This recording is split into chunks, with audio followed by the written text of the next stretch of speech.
मैं कहूँगा प्रदूषण से बचना चाहते हो, फेफड़ों को मजबूत रखना चाहते हो, इन गाड़ियों के धुएं से बचना चाहते हो, तो थोड़ा सा घी रोजाना अपनी नाक के नीचे लगाइए, यहाँ लगाइए, माथे पर लगाइए, नाभि पर जरूर लगाइए।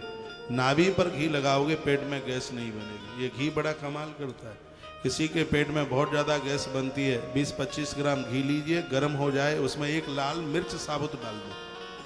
जब खूब कड़क जाए, काली पड़ जाए, तो मिर्च को बाहर निकाल दीजिए और घी को पी लीजिए, छान के पी लीजिए, क्योंकि कहीं उसमें बीज तो नहीं आ गए हैं उसके, कहीं मिर्च फूट नहीं गई है। तो यदि मिर्च फूटी नहीं है, पूरी साबुत रही है, मिर्च को बाहर कर दें और हफ्ते में एक आध बार भी यदि ऐसा आप ले लेते हैं तो हमेशा के लिए तुम्हारे पेट की गैस की बीमारी खत्म हो जाती है।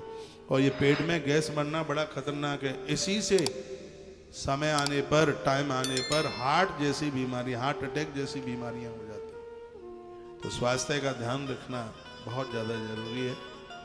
गौशालाओं से देसी दूध लेकर के आओ, उससे घी निकालो, एक डिब्बी में रख लो, जैसे वैसलीन आप लगाते हैं ऐसे ही अपनी नाक के नीचे, नाभि के ऊपर, माथे से, कंठ में, नासिका के नीचे जरूर लगाइए। इससे ये प्रदूषण से, धूल मिट्टी से, क्योंकि वो सब यहीं ये घी उसके लिए ऐसे कवच है कि गलत को अंदर जाने ही ना देगा, वो प्रदूषण को ना जाने दे। ये इसके पास इतनी ताकत है, शक्ति। दूध में थोड़ा घी डाल के आप खा लेते हैं, 1 महीने की ताकत आपको तत्काल प्राप्त हो जाती है। और उसके प्रमाण में आप मुझे देख रहे हैं, 4 साल से मैंने अन्न का एक टुकड़ा नहीं खाया, गौ माता का दूध पीता हूं। नहीं तो 9 दिन की नवरात्रा करके झमा आता है, चक्कर खा के गिरते हैं। लेकिन गौ माता के दूध पर, और मेरा 4 वर्ष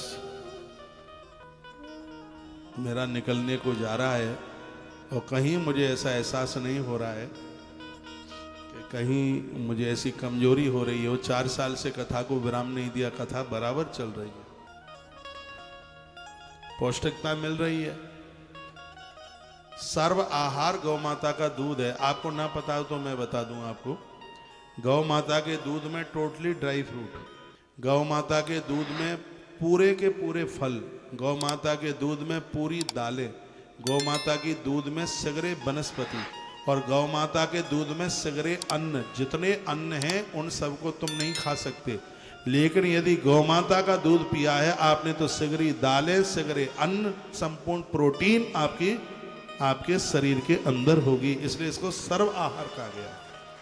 सिर्फ एक गौ माता का ही दूध ऐसा है जिसको सर्व आहार कहा गया है।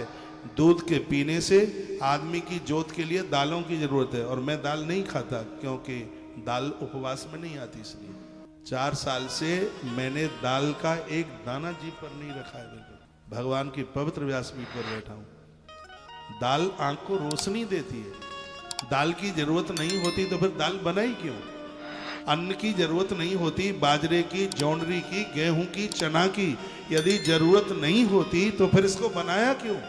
और वैसे भी कहा गया कि कल काल में प्राण अन्न में बसते हैं। कलयुग में अन्न से दूर रहना बड़ा मुश्किल है। सतयुग में प्राण हड्डियों में थे।